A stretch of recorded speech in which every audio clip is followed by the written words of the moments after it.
What I think happens in this generation, particularly, of all the generations in the past, you know, century, this generation, not Generation X, but the millennial generation. Generation X is almost like, to me, a lost generation because they're in between the boomers and they're in between the millennials. But what's happened with this generation is we were the ones who were really raised by single moms. Generation X were kind of the middle child, right? They're the ones who maybe took a big brunt of the damage, and I'm talking about the specifically the damage between the 1960s to the 1980s. And during that time, second wave feminism came in, and second wave feminism really was an attack against the patriarchy. It was an attack against modern. I shouldn't use the word modern. It was an attack against wholesome values because our country was very much founded on wholesome values. At least it was for a while in the 40s, 50s, and 60s. There was wholesome values there. That was the Leave It to Beaver era, right?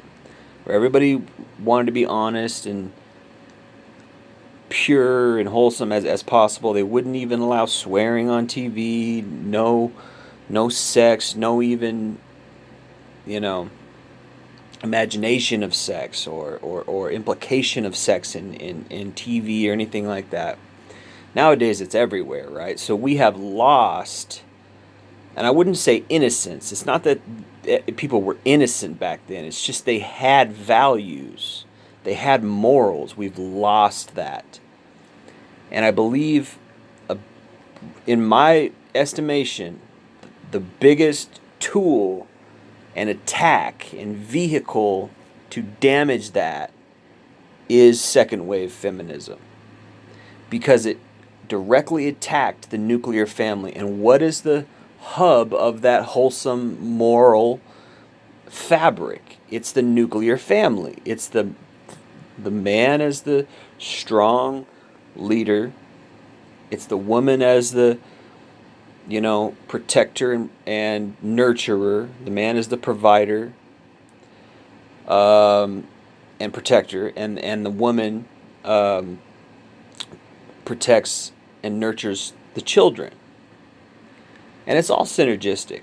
Now, granted, if you listen to me, and I say this a million times, but if you listen to me at length, you'll know that now I don't view male roles in the same ways as probably they did in the 60s, 70s, 50s, 40s, whatever. I don't view that because of hypergamy. I don't view men as protectors and providers being a benefit any longer. But that's probably because now everything's changed. The whole game has changed. Women are not trying to be men's helpers anymore. Women are in competition with men. Okay? So, what I think happened there was because there was that attack, because there was that supposed boogeyman, the patriarchy, that came up, and women wanted oh, I can go be free, I can go be a slut, and this is a lot of fun, having all this sex is great, blah blah blah, I don't have to have kids, I can have abortions now, blah blah blah. Oh, the social stigma of being a slut is taken away, great. Now, we get the aftermath of all that. Now we've got generational damage, because I mean, obviously that's going to cause damage. What creates a strong country? A strong country is created by strong families. What creates strong families? You have to have a foundation of loyalty, love, and that's built on morals. I'm sorry to say. A lot of these atheists and these liberals, they don't want to hear that. They don't want to hear morals. They don't want to hear the fact anything that alludes to there being righteousness and a God. They don't want to hear anything about that.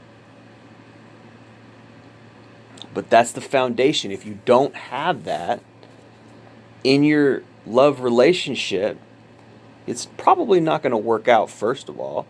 Second of all, you probably are going to be damaged coming into the relationship. And this is what I see nowadays. It's just everything's encouraging you to go be immoral. It's encouraging you to sleep around, encouraging you to not have any uh, wholesome values, right? Go do drugs. Every song on TV, what is it? Look at it. It's a horrible smorgasbord of just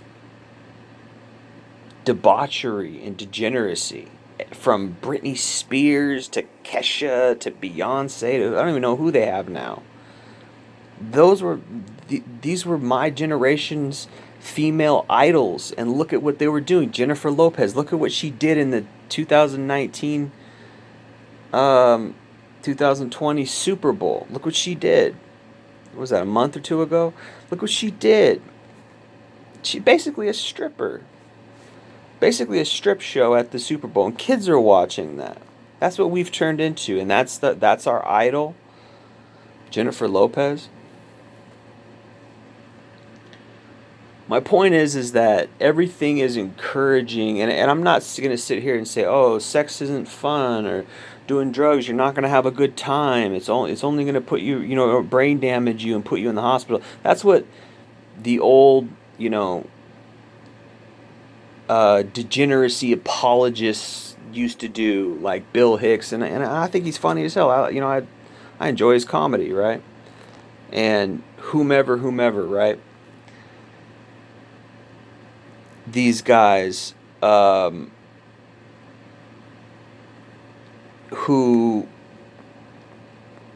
would be apologists for drugs and this whole sex culture, like, oh, you can have a lot of fun, and Hunter Thompson, all these people, right? What that does is it creates this, it removes consequence, and it removes almost responsibility. Oh, we're just having fun. We're just, and it's like, hey, I'm not trying to rain on anybody's parade. I smoked a lot of weed. I did drugs. I did, like, I get it, man. It's fun.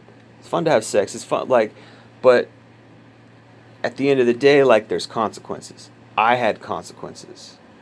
I had results that were negative from that.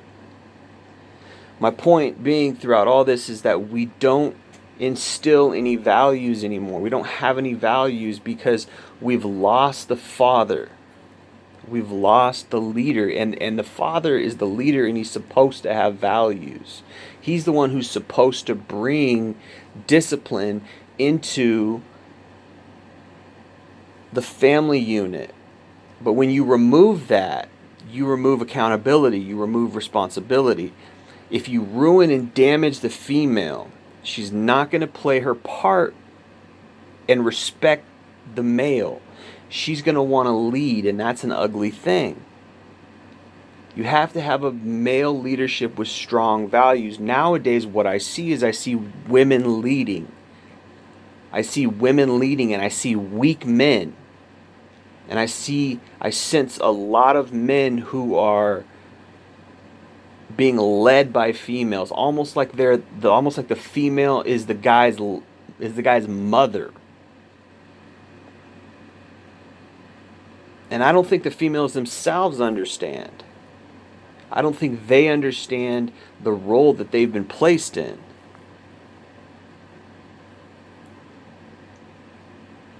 You have to have that foundation, and if the foundation is damaged because of second wave feminism and third wave feminism, which is just all radicalized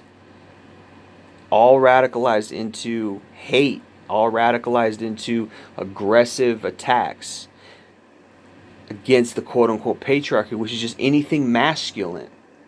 We have a culture that is trying to feminize men, and it's making the men weak. And it's not like, oh, you just go get a job. And no, it's your inner. It's who you are on the inside. And we live in a society where everything is pointing at damaging the the inside, pointing at damaging the soul, particularly of men. Because if you damage the men, you damage the household.